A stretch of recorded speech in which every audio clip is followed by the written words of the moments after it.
아, 요즘은 100세 세대라고 우리 모두가 건강과 장수의 그 만족을 추구하면서 사는 사람들이 많지만은 또 반면에 웰다잉 남은 생애를 잘 준비하고 죽음을 자연스럽게 맞이하기 위한 그런 훈련을 또 준비를 하는 사람들도 많아요.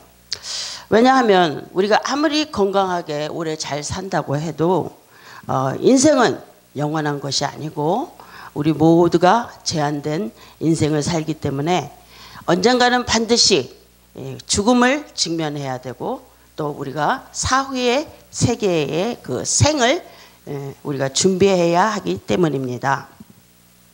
얼마 전에 제가 그 동영상을 봤는데요. 어느 박사가 연구를 하기를 사람이 죽으면 육체, 그러니까 그들의 영혼이 육체에서 이탈해서 어두운 통로를 지나 어느 한 지점에 이르게 되는데 그것이 사후의 새로운 세계라고 그런 발표를 해서 수십만 명이 자살을 했대요. 왜냐하면 이 생이 너무나 괴롭고 힘들기 때문에 이 사후의 세계에 분명한 그 확정된 새로운 세계가 있다면은 차라리 목숨을 끊고 그 새로운 세계에 가서 새로운 인생을 살고 싶어 하는 그런 갈망이 있기 때문에 많은 사람들이 죽음을 선택했다는 거예요. 지금도 계속 그 자살률이 증가하고 있다는 그런 동영상을 봤는데 우리 믿는 사람들의 내세관으로는 말도 안 되는 소리지만은 이 진리를 모르는 사람들에게는 참 이 괴로운 이 이생보다는 새로운 세계가 있다면은 사후의 세계를 선택하려는 사람들이 많을 것이고 또 이 내세에 대한 호기심이나 또 이렇게 흥미를 느끼는 사람들이 많기 때문에 조회수가 아주 엄청 많았어요. 그런데 이 자연인들의 문제는 영적 세계에 관심은 있고 또 이 그들의 호기심은 있지만은 이 문제를 해결할 그런 방법이 없습니다. 그리고 그들은 영적에 무지하고 영의 세계를 볼 수 있는 시각이 닫혀져 있어요. 그래서 이들이 아무리 최선을 다해서 선한 삶을 살고 아무리 영생을 누리고자 고진분투해도 그 인간 스스로는 구원할 수 없기 때문에 그 절망에 빠지거나 그리고 우리는 또 불완전한 존재이기 때문에 언젠가는 우리가 다 죽음을 그 피할 수가 없기 때문에 우리 기독교 진리는 요한복음 14장 6절의 말씀과 같이 예수만이 길이요 진리요 생명이니 예수를 믿는 사람에게는 천국이고 안 믿는 사람에게는 지옥 이런 내세만이 있을 뿐이라고 성경은 증거하고 있습니다. 믿으시면 아멘. 어떤 사람이요 비몽사몽간에 지옥을 방문했대요. 그런데 막상 가보니까 자기가 설교 시간에 들었던 그 지옥하고는 생판 다르게 술집도 많지 자기가 좋아하는 유흥가라든지 오락 도구라든지 아주 뭐 쭉쭉빡빡 여자들도 많고 말이야. 딱 자기 스타일이야. 자기 체질이더래요. 그럼 이 지옥이 이렇다면은 나는 평생 지옥에 살아도 괜찮아. 이러면서 깨누로는 교회도 안 나가고 신앙생활을 접어버렸어요. 근데 이제 막상 그가 죽게 되자 지옥에 가게 됐는데 유황벌이 펄펄 끓는 그 온갖 징그러운 독을 품은 것들이 계속 자기를 뜯고 핥히고 고통을 주고 꺼지지 않는 불에서 고통하고 있을 때에 하나님께 항의를 했어요. 아니 하나님 이런 법이 어디 있습니까? 전에 제가 지옥에 왔을 때는 이렇지 않았잖아요. 그랬더니 하나님이 야 임마 그때는 네가 방문 비자로 왔지만 이제는 영주권으로 왔잖아. 이렇게 말씀을 하시더래요. 그래서 여러분 우리가 내세에 대한 관심이 없거나 천국과 지옥에 대한 그 확신이 없고 그것을 우리가 무시하면은 바로 자연인들과 같이 지옥행 직행 열차를 타는 수밖에 없습니다. 오늘 본문의 말씀 요한복음 3장 1절 8절에 등장하는 니고데모도 이 영적인 관심과 내세에 대한 호기심이 있어서 예수님을 찾아왔는지도 모릅니다. 그러나 그 예수님과의 만남은 그의 삶과 신앙의 틀을 완전히 바꿔놓은 아주 획기적인 사건이었습니다. 오늘의 메시지가 니고데모를 변화시킨 것처럼 이 시대를 사는 우리 모두에게도 이 육적인 세계에서 영적인 세계로 우리의 시야를 돌려주는 기회와 도전이 되기를 바랍니다. 우리 본문 1절의 말씀을 들어가 보면은 예수께서 예루살렘 성에 머무는 동안 어느 날 밤에 이 바리새인이자 랍비인 니고데모가 찾아왔습니다. 그는 그 당시 사내들인 공회원이었기 때문에 모든 지식과 사회적 명성과 덕망을 갖춘 사람이었어요. 지금 말로는 하이 스펙을 갖춘 사람이었고 그는 또 물질로도 부유했어요. 그리고 한마디로 모든 사람들이 부러워하는 참 잘나가는 인생을 살고 있었지만 그의 삶에 무언가는 이 만족감이 없었어요. 그것이 육적이든 영적이든 그 무엇으로 채워지지 않는 그 갈증이 있었기 때문에 그날 밤 예수님을 몰래 찾아왔는지도 모르겠습니다. 니고데모가 왜 밤에 예수를 찾아왔을까 하는 의문이 여러 가지 견해가 있지만은 그 이유와 동기는 중요하지가 않아요. 그러나 중요한 것은 그는 자신의 사회적 위치와 또 자존심, 권위를 모두 내려놓고 예수님을 만나고자 하는 그 갈급한 심령이 있었다는 것입니다. 이처럼 진리를 갈구하는 사람이 바로 진리 대신 예수님을 만난다는 사실입니다. 아멘. 이 2절에도 우리가 보면은 니고데모는 확실히 영적인 가심과 호기심이 있었어요. 그가 말하기를 당신은 하나님께로부터 오신 선생인 줄 아나이다. 하나님이 함께 하시지 않으면은 당신이 행하시는 이 표적을 아무도 행할 수 없습니다. 그러나 그는 여전히 예수님을 랍비 중에 하나인 선생으로 보았지 그들의 메시아인 하나님의 아들임은 알지도 못하고 깨닫지도 못했습니다. 예수님 당시에 이 니고데모처럼 표적과 이적을 찾아다니는 사람들이 많았습니다. 그래서 사도 바울은 고린도전서 1장 22절에 유대인이 찾는 것은 표적이요 또 헬라인이 찾는 것은 지혜라 이렇게 말했어요. 니고데모도 예수님이 이 요한복음 2장에 가나의 그 혼인 잔치에서 그 물로 포도주를 변하게 하신 그 기적을 목격했을 것이고 또 예루살렘 성전을 더럽히는 자들에게 예수님이 영적 권위를 가지시고 채찍을 휘두르며 우리 아버지 하나님의 집은 만민이 기도하는 집인데 너희가 강도의 굴혈로 만들었다 이렇게 책망하시는 그것을 보고 도대체 저런 능력과 권세가 어디서 나오는 것인가 하고 궁금해했을 것입니다. 그가 그는 예수께서 그가 해결할 수 없는 이 모든 영적인 문제 그 해답이 있을 것이라 이런 막연한 기대감을 갖고 예수님을 찾아왔을지도 모릅니다. 그런데 니고데모가 예수님을 찾아온 이유는 우리 모두가 공감할 수 있는 to do 뭐냐면 소유의 문제였어요.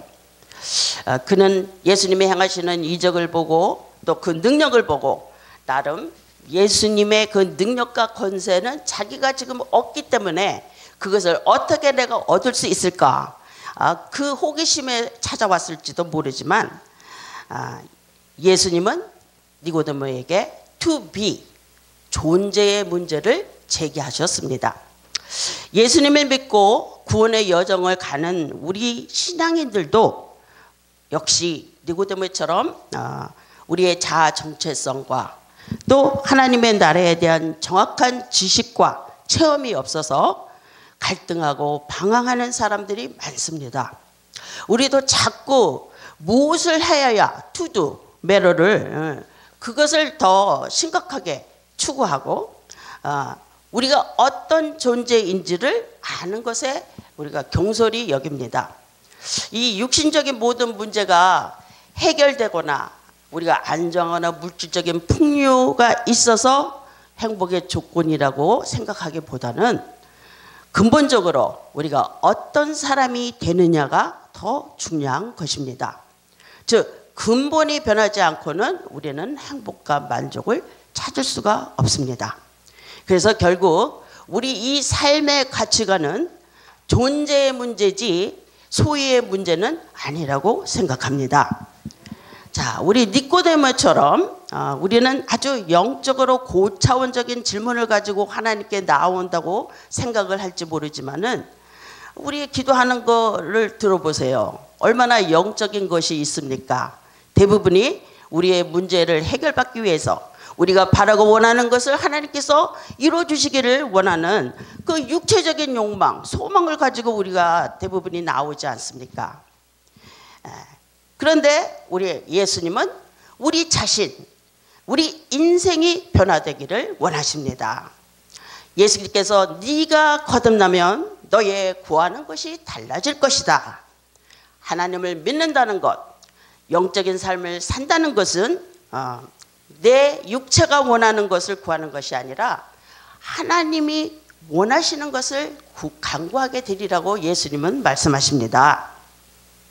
우리 2절 3절을 보면 예수께서 거듭 말씀하세요. 진실로 진실로 내가 이르노니 사람이 거듭나지 아니하면 하나님의 나라를 볼 수도 들어갈 수도 없다고 말씀하십니다.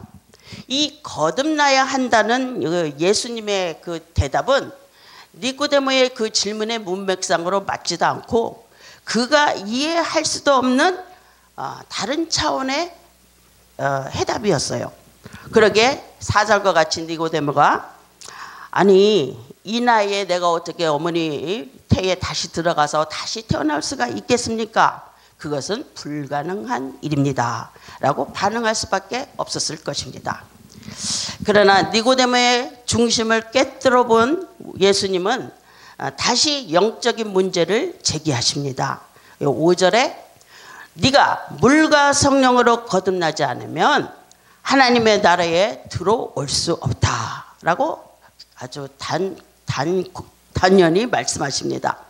다시 말하면 너의 존재가 거듭나지 않으면 나를 볼 수가 없다는 것입니다. 그리고 이 영어 성경으로 보면은 거듭나야 you must be born again 이 뭐냐면 하늘로부터 다시 태어나야 한다는 것입니다. 이 거듭나도 되고 거듭 안 나도 된다는 것이 아니에요. 선택의 문제가 아닙니다. 옵션이 아닙니다. 반드시 거듭나야 한다는 것입니다. 우리가 거듭나지 않으면 하나님의 나라를 볼 수도 없고 들어갈 수도 없다고 말씀하시는 것입니다. 그러나 이 7절에 예수께서 다시 내가 너에게 거듭나야 하겠다 하는 말을 기이히 여기지 말라. 니고데모에게 이렇게 반응하신 것은 여기에 그 내가 거듭나야 하겠다 하는 것은 2인칭 복수예요. 그렇기 때문에 니고데모뿐만 아니라 모든 사람이 다 거듭나야 하나님의 나라에 들어올 수 있다고 말씀하시는 것입니다. 예수께서 왜 이 짤막한 데에서 3번이나 거듭나야 한다, 거듭나야 한다, 그렇지 않으면 하나님의 나라를 들어올 수 없다, 그렇게 강조를 하신 건가요? 그만큼 중요하다는 것입니다. 그래서 예수님이 거듭 말씀하시는 이 하나님의 나라에 대해서 우리가 좀 더 구체적으로 생각해 본다면 우리 3절에서 하나님의 나라를 볼 수 없다 이렇게 말씀하신 것은 우리 그 원어의 해석상으로는 이 보다는 시각적인 차원이 아니고 우리가 체험하다, 경험하다 이런 뜻이 포함되어 있어요. 그래서 이 하나님의 나라는 우리가 보는 것이 아니라 특정한 장소가 아니라 우리 마음에 하나님의 통치하시는 나라가 임한다는 것이에요. 아멘.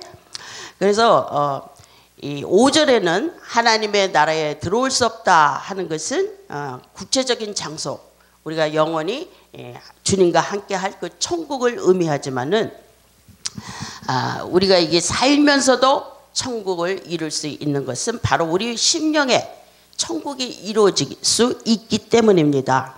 우리가 이 땅에 사는 동안에도 천국을 경험할 수 있는 것은 예수님을 영접하고 그분이 나의 심령을 통치하시고 내가 그분과 함께 살 때에 천국이 우리가 이 땅에서 이루면서 살아갈 수 있는 것입니다. 이 나라는 통치하는 것이에요. 통치하는 영역이 있는 것이 나라예요. 우리도 그러잖아요. 대한민국을 이루려면 민족이 있어야 되고 땅이 있어야 되고 통치하는 자가 있어야 되잖아요. 하나님의 나라도 마찬가지예요. 그래서 우리가 하나님의 백성이 되려면은 우리의 통치자인 예수 그리스도 그분을 영접해야 우리가 구원을 받게 되고 또 거듭날 수 있게 되는 거고 또한 하나님의 나라에 입성할 수가 있게 되는 것입니다. 아멘.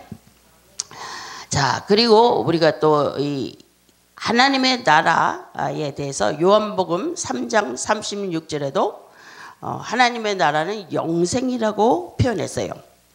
아들을 믿는 자에게 영생이 있고 아들을 순종치 않는 자들에게는 영생을 못 본다고 말씀하셨어요. 영생은 바로 우리 주 예수 그리스도께서 그를 믿고 그분을 영접한 자들에게 선물로 주시기 때문입니다. 할렐루야. 그래서 또 이제 나라는 아까도 말씀했듯이 우리 주 예수 그리스도와 함께하는 것이 바로 하나님의 나라요. 우리 주 예수 그리스도가 통치하는 것이 바로 천국인 것입니다.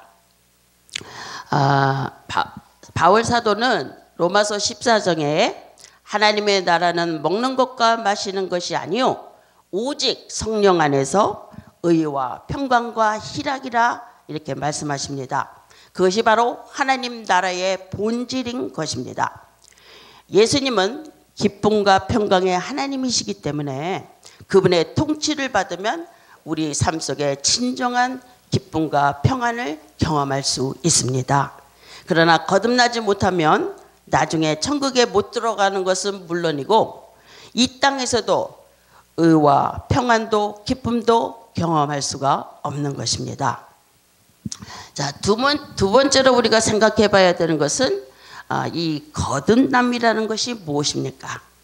이 원어 해석의 개념대 안우대는 위로부터 태어나다, 출생하다 이런 의미예요.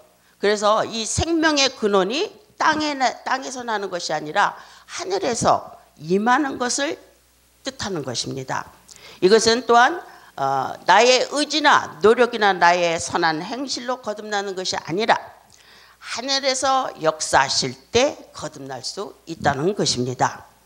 요한일서 5장 1절 13절에 이 거듭난 증거가 잘 명시되어 있습니다. 시간 관계상 우리가 다 못 있지만 여러분들 시간 나면 한번 성경에서 찾아보시기 바랍니다. 그런데 그 핵심은 우리가 예수 그리스도를 나의 구세주로 영접하고 또 인정할 때에 하나님께서 성령님의 그 창조적인 역사를 통해서 믿는 자들 속에 영원한 새 생명을 불어넣어 주시는 것입니다. 그래서 8절에 바람이 임의로 와서 어디서 와서 어디로 가는지 모르듯이 우리가 이 거듭나는 것도 마찬가지로 바람처럼 눈에 보이지 않고 피부로 느낄 수도 없지만은 예수 그리스도를 영접하는 그 순간 새로운 생명이 그 속에서 꿈틀대는 것입니다. 유명한 세계적인 전도자 T.L. 오스본 목사님은 한 사람이 거듭났다거나 구원을 받았다고 말할 때에는 새로운 영적 생명을 받았다는 것을 의미한다 이렇게 말씀했어요. 그래서 거듭난다는 것은 하나님에게로 가는 것이라는 그렇게 말했습니다. 그래서 우리가 6절에 육으로 난 것은 육이요 또 영으로 난 것은 영이라 이렇게 예수께서 말씀하셨듯이 이 거듭나는 것이 우리가 육신이 바뀌어지는 것이 아니고 우리 영이 새롭게 태어난다는 것입니다. 아담의 그 원죄로 말미암아 우리 영이 죽은 자들이 우리 예수님을 구세주로 영접할 때에 우리 영이 다시 살아나는 것이 바로 거듭남인 것입니다. 그리고 우리 마음과 생각이 히브리어의 그 루하우 또 헬라어는 분유마가 영혼이죠. 우리 영혼은 이 마음은 살과 피 뼈가 없잖아요. 그래서 보이지가 않아요. 그러나 이것은 무슨 의미냐? 우리 영혼도 보이지 않지만은 우리가 거듭난다는 것은 이념적으로 태어나는 것이 아니라 생명적으로 출산됨을 말씀하고 있는 것입니다. 야고보서 1장 18절에 하나님이 그분의 조물 중에 우리로 한 첫 열매가 되게 하시려고 자기의 뜻을 쫓아 진리의 말씀으로 낳으셨다. 이렇게 기록되어 있습니다. 그래서 거듭난다는 것은 구원의 본질이 아니라 구원을 이뤄가는 과정입니다. 그리고 우리 삶의 개선이나 변화라기보다는 완전히 새로운 피조물, 새 사람으로 우리의 근본이 바뀌어진다는 것입니다. 이 말은 우리 정체성의 변화를 뜻하기도 합니다. 그래서 우리가 이 새로운 정체성, 새 사람으로 거듭나기 전에는 우리가 하나님을 볼 수도 없고 하나님의 나라에 들어갈 수도 없다고 주님은 계속 강조하고 계십니다. 자, 오늘의 기독교인 모두가 하나님의 나라를 볼 수 있거나 들어갈 수 있는 사람이라고 말할 수 있습니까? 수많은 그리스도인들이 They are not being born again. 거듭날 경험이 없어요. 그리고 그저 종교인에 불과하거나 교인에 지나지 않습니다. 유명한 조지 윌필 목사님이 이 거듭남에 대한 설교, 너희가 물과 성령으로 거듭나지 않으면 하나님의 나라에 들어갈 수 없다는 그 주제를 본교에서 300번을 프리칭을 했어요. 설교를 했어요. 그래서 교인들이 너무 똑같은 설교하니까 지겨워가지고 목사님한테 물어봤어요. 아니 목사님 왜 똑같은 설교를 계속 하십니까? 그랬더니 목사님이 네가 거듭나기 위해서야. 거듭나지 않으면 여러분들이 하늘나라에 들어갈 수 없기 때문에 거듭날 때까지 이 설교를 계속 하시겠다는 거예요. 그와 마찬가지로 우리가 이 거듭남은 우리의 기독교의 복음이에요. 복음. 전혀 새롭게 태어날 수 없는 사람들이 새롭게 태어나서 새 사람으로 살아간다는 그 자체가 바로 하나님의 능력이요 하나님의 크신 사랑이요 은혜인 것입니다. 저 역시도요 아주 우리 부모님이 다 목회자였지만은 평생 교회 생활을 하고 모태 신앙이었고 제 딴에는 그래도 이 말씀을 잘 알고 말씀에 순종하며 살아왔다고 생각을 했어요. 그런데 제가 정말 이 거듭남의 체험을 한 것은 미국에서 제가 30살 되던 때였어요. 그전에는 그냥 교회에 발만 짚고 땅 찢기만 하듯이 왔다 갔다 했는데 그 예배 드리는 것도 너무 지겨웠어요. 목사님 설교가 왜 이렇게 긴지. 그리고 저는 남 앞에 나와서 이렇게 발표도 못하는 아주 내성적인 사람이었어요. 그리고 뭐 숫자나 돈 벌고 이런 거는 잘했는데 이 영적인 거에서는 빵점이었어요. 기도도 제대로 목사 딸인데도 기도도 제대로 못했어. 기도를 어떻게 하는지도 몰랐어. 왜냐면 아무도 안 시키니까. 그래서 제가 그리고 또 미국 가서는 우리 부모님의 목사라는 걸 아무도 모르잖아요. 미국 가면은. 그래서 내가 세상적으로 한번 신나게 한번 살아봐야 되겠다 하면서 저도 세상 사람이 체험하는 것은 다 해봤어요. 술도 먹어보고 나이트클럽에 가서 비벼보기도 하고 다 해봤어. 그리고 돈도 잘 벌었어요. 사업을 했는데 아주 하나님이 주셨는지 마귀가 줬는지는 몰라도 엄청나게 부를 축적하게 됐어요. 그래서 막 그냥 매년 모셀이 뭐 그냥 비싼 그런 차를 1년에 매번 바꿔 그냥. 그리고 요트가 있는 물 앞에 그 집을 져가지고 평생 안락하리라 그 부자처럼 저도 그런 큰 꿈을 갖고 열심히 돈을 벌고 이랬는데 마음에 공허함이 있어요. 행복하지가 않아. 만족감이 없어. 그래서 이게 뭔지. 늘 불면증이 있고 말이야. 불안하고 초조하고 평안이 없어요. 마음에 평안이 없어.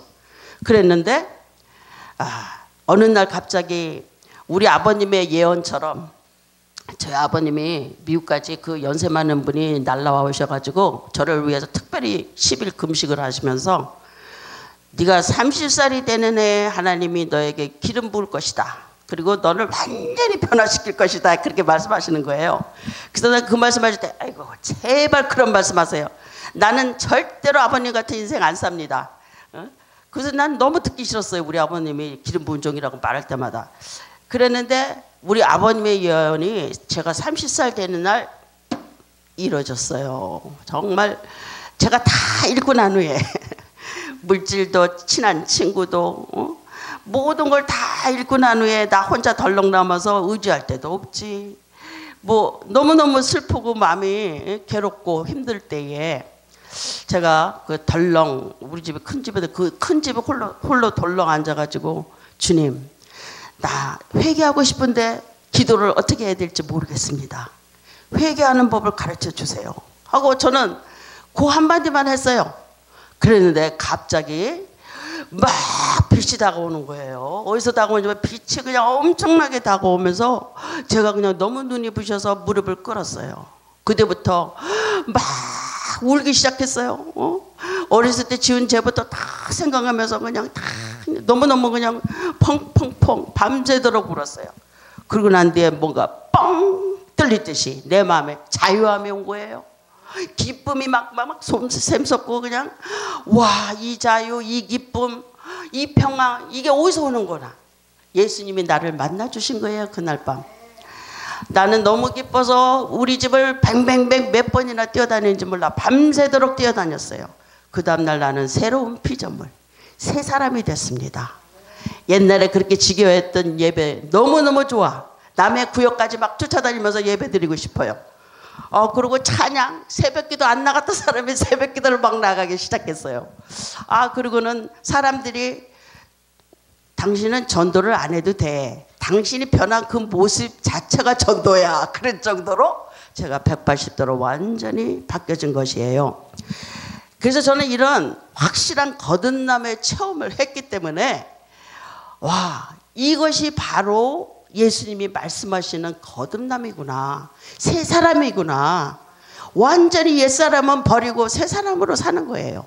그때부터는 저의 소망과 나의 삶의 가치관과 나의 모든 비전은 오직 예수 그리스도 주님만을 바라보고 달려온 인생입니다. 그래서 모든 사람이 다 저 같은 체험을 하는 것은 아니에요. 어떤 사람은 슬로우 점진적으로 변화되는 사람도 있고 어떤 사람은 거듭남과 성화가 동시에 일어나는 사람이 있는 반면에 어떤 사람은 미적지각 있는지 없는지 아무것도 그냥 사인이 안 보여. 그냥 평생 50년 우리 큰언니가 이런 말 하면 안 되는데 제가 아는 어느 부모님 50년 권사를 해도 전혀 변하지 않는 사람이 있어요. 그런 사람은 또 하나님은 구원해 주셨기 때문에 성화되는 과정을 하나님께서 얼만큼 예수님과 밀접한 교제와 또 그분과의 릴레이션십 관계를 이루어가면서 얼마나 순종하고 가느냐에 따라 점차적으로 성화돼 가는 것입니다. 그래서 우리가 어떻게 거듭날 수 있는가 그 근본적인 질문을 우리가 들어가 보면은 5절에서 물과 성령으로 거듭나야 함을 예수께서 말씀하셨어요. 그 많은 학자들이 그냥 자연적으로 태어나는 것이 물이다 이렇게 주장하는 학자들이 있지만은 저는 물은 죄사함을 뜻하고 세례를 의미한다고 저는 믿습니다. 그래서 에베소서 1장 7절에 우리가 그리스도 안에서 그의 은혜의 풍성함을 따라 그의 피로 말미암아 구속 곧 제사함을 받았다고 기록되어 있고, 주님의 보혈의 피가 우리의 죄를 깨끗하게 씻어줍니다. 그리고 피 흘림이 없은즉 사함이 없다고 히브리서 9장 22절에도 기록되어 있습니다. 그래서 에베소서 5장 26절에는 이는 곧 물로 씻어 말씀으로 깨끗하게 하사 거룩하게 하셨다, 이렇게 말씀하신 거. 우리가 거듭나는 것은 우리의 죄의 사함을 받고 말씀으로 우리가 또 예수의 보혈로 우리가 거듭나는 것입니다. 말씀이 어떤 능력이 있어요? 히브리서 4장 12절, 또 여러분들이 잘 아시는 말씀이죠. 하나님의 말씀은 살았고 운동력이 있어 좌우의 날성검보다 예리하여 혼과 영과 관절과 골수를 찔러 쪼개기까지 하며 또 마음의 생각과 뜻을 감찰한다고 말씀하십니다. 우리가 베드로전서 3장 21절을 보면 이 거듭남은 또 우리가 이 물의 의미를 세례로 표현했습니다. 물은 예수 그리스도의 부활하심으로 우리가 예수와 함께 죽었고 또 예수와 함께 부활함을 보여주는 세례의 의미입니다. 그래서 이것은 다시 또 예수가 죽었을 때 나의 옛사람은 나도 함께 죽었습니다. 그리고 예수님이 부활하셨을 때 나도 새로운 피조물로 다시 태어난 것입니다. 그리고 예수의 승리가 바로 내 승리요, 예수님의 부활이 바로 내 부활입니다. 그렇습니다, 여러분. 거듭난 자는 예수와 함께 죽고 예수와 함께 살아나 새로운 새 사람이 되는 것입니다. 할렐루야. 사랑하는 성도 여러분, 하늘나라는 성령의 나라이기 때문에 성령을 받지 않으면 결코 그 나라에 들어갈 수 없습니다. 성령으로 거듭나기 전에는 죽은 자라는 것이에요. 그래서 우리가 이 거듭남은 우리 영혼이 이전부터 가지고 있던 이 실제나 기능을 제거하거나 없애버리는 것이 아니라 또 우리 인간의 그 본성, 이성, 또 이해력이 없어지는 것이 아니에요. 오히려 올바르고 깨끗하고 거룩하게 새롭게 세워지는 것입니다. 아주 쉽게 예를 들면 우리가 그 촛대를 부숴버리는 것이 아니라 촛대 위에 새로운 초를 꽂는 것과 같습니다. 그래서 우리의 의지를 파괴하는 것이 아니라 의지의 새로운 성령을 불어넣는 것이 바로 거듭난 것입니다. 그래서 그래도요, 우리가 그 거듭났다 해도 우리가 변화됐다 해도 우리는 같은 사람이에요. 하나님께서 우리의 내면의 불순물들을 제거하시며 새로운 형상을 보여주신다고 해도 우리는 완전하지가 않아요.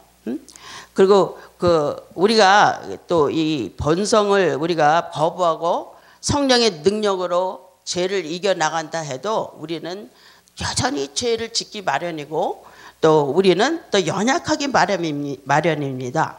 그래서 사도 바울도 로마서 7장에 오호라 나는 공고한 자로다 누가 이 사망의 몸에서 우리를 건져내랴 이렇게 탄식할 정도로 육체의 소유와 또 새롭게 거듭난 새 사람과의 그 거슬려 싸움은 항상 있는 것이에요. 그래서 이 새로운 피조물은 죄와 세상과 싸우며 새 사람으로 항상 살고자 우리가 분투하는 영적 싸움을 싸우는 것이기도 합니다. 그래서 이제 우리가 이제 우리가 좀 말씀을 정리해 보면요, 니고데모의 그 스토리는 수많은 기독교인들의 모습을 보는 것과 같아요. 요즘에 그 교회 생활을 하는 교인들 중에는 거듭난 사람보다도 그렇지 않은 사람들이 더 많은 것 같아요. 그래서 참 안타깝습니다. 우리가 그 종교 의식에 참여한다고 해서 새로워지는 것은 아닙니다. 교회만 나왔다고 해서 새로워지는 것도 아닙니다. 사람들의 그 어리석음 중에 하나는 우리를 변화시키고 새롭게 해주시는 그 성령님의 역사보다는 모든 것을 자기와 자기 갈증과 자기 의지와 자기에 관련해서 고민하고 있어요. 그리고 그렇게 생각하고 있어요. 나는 죄인인데 이렇게 아직 변화되지 않았는데 나는 이것도 못해. 나는 변화되지 않았어. 이렇게 나는 예수를 믿으면서도 이게 날마다 죄 때문에 고민하고 또 죄에 매여 있어. 그러면 또 포기하게 돼요. 또 예수님을 믿으면 복 받는다고 했는데 우리의 생활에 아무 변화가 없어요. 오히려 더 악화되면 낙심하게 됩니다. 이렇게 상황과 조건과 현상에 따라 우리 믿음이 식었다 뜨거웠다. 그 믿음이 뜨거워지면 하나님이 나와 함께 하신 것 같아. 그러나 또 믿음이 식어지면 또 하나님이 나와 멀리 나는 돌보시지 않는 것 같은 그런 두 마음을 품고서 오락가락 하게 되는 것입니다. 그래서 바울이 이렇게 말합니다. 할례나 무할례가 아무것도 아니지만 할례를 받았느냐 안 받았느냐 그것이 본질적인 것이 아니고 오직 새롭게 지으심을 받는 자니라. 이 새로운 피조물은 개선되는 정도가 아니고 그러니까 not a better person, 보다 나은 인간이 되는 것이 아니라 완전히 new person, 새 사람을 뜻하는 것입니다. 그래서 예수께서 그 택하신 백성을 구원해 주시기 위해서 성령을 그들에게 보내주셔서 성령은 우리의 죄를 철저히 깨닫게 해주시고 우리를 회개로 인도하십니다. 그래서 우리가 회개하고 하나님과 올바른 관계가 이루어질 때에 우리가 성화가 시작되는데요. 그 성화는 아까도 말했듯이 거듭남은 성화의 첫 출발이요. 우리의 인생의 여정 동안 성화의 과정을 계속 해나가야 하는 것입니다. 더욱이 인간 그 누구도 우리를 거듭나게 해줄 수는 없습니다. 우리의 힘과 능력으로 이루어지는 것도 아닙니다. 이처럼 거듭남은 하나님의 절대적인 주권과 오직 하나님만이 우리를 거듭나게 해주실 수 있는 것입니다. 아멘. 그래서 이제 사도 바울은 거듭난 사람을 새로운 피조물이라고 고린도후서 5장 17절에 말씀했습니다. 여러분 그리스도 안에 있어야 우리가 거듭나고 새로워질 수 있습니다. 사도 바울은 누구든지 그리스도 예수 안에 있으면 새로운 피조물이라 이전 것은 지나갔으니 보라 새 것이 되었도다. 할렐루야. 저는 정말 아까도 말씀드렸듯이 우리가 새 사람으로 만들어주신 그 하나님의 은혜, 하나님의 사랑, 하나님의 그 능력을 우리가 전해야 되고 그것을 경험한 사람들은 우리가 죽을 때까지 이것이 복음, 굿뉴스로 우리가 사는 동안 늘 전파해야 되는 것이라고 믿습니다. 예수님은 니고데모뿐만 아니라 자신을 십자가에 못 박으려는 모든 유대인들 또 세상 모든 사람들이 회개하고 십자가 구속의 은혜로 나아오기를 원하십니다. 그 니고데모의 차후의 스토리는 요한복음 19장 39절에 우리가 찾아보면 예수님의 장례식에 바친 그 세븐이 파운보다도 더 많은 몰약과 유황들을 드렸는데 그들의 그의 그 정성 어린 헌물을 보더라도 하나님께서 그날 예수님께서 그를 물과 성령으로 거듭난 새 사람으로 만들어 주었으리라 믿습니다. 그래서 이러한 하나님의 사랑과 은혜는 지금도 여러분들을 향해 열려 있습니다. 아직 예수님을 믿지 못해 구원받지 못했거나 교회는 다니지만 거듭난 경험이 없는 분들, 또 진정한 그런 분들은 진정한 회개와 주님과의 그 인격적인 만남을 통해서 새로운 피조물로 거듭나는 은혜가 임하시기를 주님의 이름으로 축복합니다. 그리고 이미 거듭난 자들도 과연 나는 예수를 믿고 무엇이 변화되었는지 자신의 신앙을 점검해 보시기를 바랍니다. 나는 과연 새 사람으로서 하나님께서 부여해 주신 그 의와 기쁨과 그 평강을 누리고 살아가고 있는지, 또 거듭난 자의 그 삶에 성령의 열매가 얼마나 맺혀져 있는지를 카운팅해 보시기 바랍니다. 여러분들 스스로를 점검해 보고 자신이 거듭났는지 새 사람인지를 확인해 보십시오. 그러나 만일 거듭남을 확신하지 못해도 낙심하지 마십시오. 주님께 거듭나게 해달라고 간절히 기도하십시오. 니고데모가 간절한 갈급한 마음으로 예수님을 찾아왔듯이 여러분들 간절한 마음으로 기도하는 자에게 하나님은 절대로 외면하지 않을 것입니다. 사랑하는 여러분, 우리 모두가 의와 희락과 평강이 넘치는 새 사람으로서의 삶을 영위하게 되시기를 예수님의 이름으로 축원합니다. 아멘.